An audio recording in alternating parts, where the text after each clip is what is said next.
Pamasko ng MXP, oh. Aga, pamasko. Binigay lang din sa atin to, kaya binigay lang din natin. Nagpalit tayo ng control board ng window type. And guys, ito na yung install natin na breaker. Dito sa part na to, may na yung bagal dito lang meron.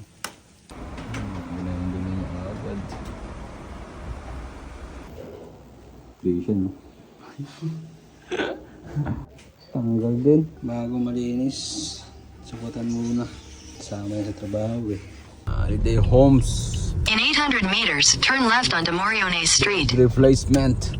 Tsaka installation ng breaker. That's G. Yo, magandang para sa lahat. Muli nagbabaldi. MXP ang inyong lingkod. Dito nga papala tayo sa Holiday Home sa may Bicolatan. Magpapalit tayo ng isang control board ng window type at maglalagay din tayo ng breaker. Dahil hindi na daw po binalik nung unang tumingin yung control board na kinuha nila. Kaya na guys, nagdala na tayong control board. Kaya ikabit na natin yan para matisin natin kung working okay. Testing. Pinalitan natin ang board ngayon. Papalinis na nila. Dumi na.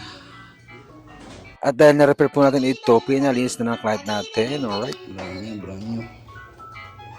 And guys, ito na yung install natin na breaker. Ayan guys. At pinalinis na rin yan ni client. Working na siya. Pinalitan natin ng board. Kain tayo guys. Pinakain tayo ni client. Ayan pa yung client natin. All good sa tayo sa first client natin, pinakain pa po tayo. Salamat po sa inyo. Dito po tayo sa second client natin sa may Via Verde, Tres Matres Cavite para mag-list na sa splitter dahil mahina daw ang buga nito. Ito sa part na to, mahina yung buga dito lang meron. So ayan, nakita naman natin guys ang dumi. Mukhang malinis pero madumi na po yung lagyan mo.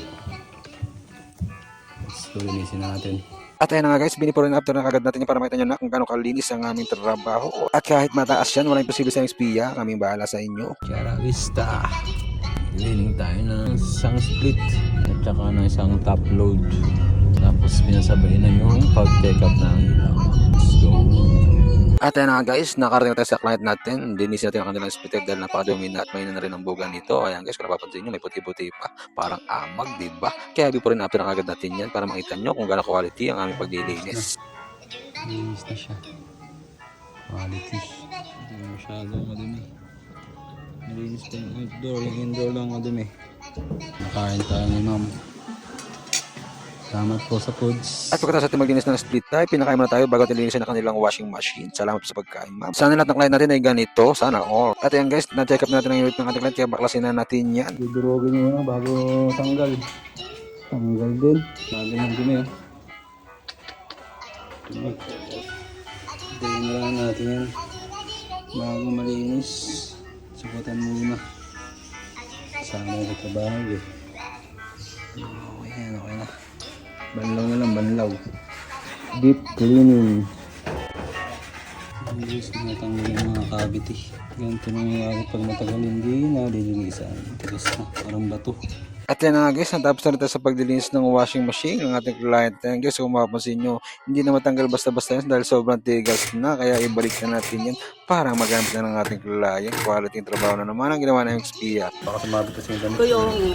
Nasisira po. Tinatanong nga ako sa LG, hindi ko sinabi kung ano yun. Kung paano ako nakakabili nun. May supplier naman ako ng mga washing machine. Sige. So kung sakali, kukunin ko lang yung susukat niya. Oo. Tapos tatanong ko kung meron po. Natupi na siya. Siya ma'am kasi, nung pinaklas namin, matigas kumapit na rin po kasi. Kaya kailangan may takip po talaga siya. Isang buong araw naman, tapos na mapayapa. Maraming salamat sa inyong suporta. Isang follow, isang like, or isang share lang po. Malaking tulong na po sa amin yun. Sa lahat po sa inyong tiwala. God bless po.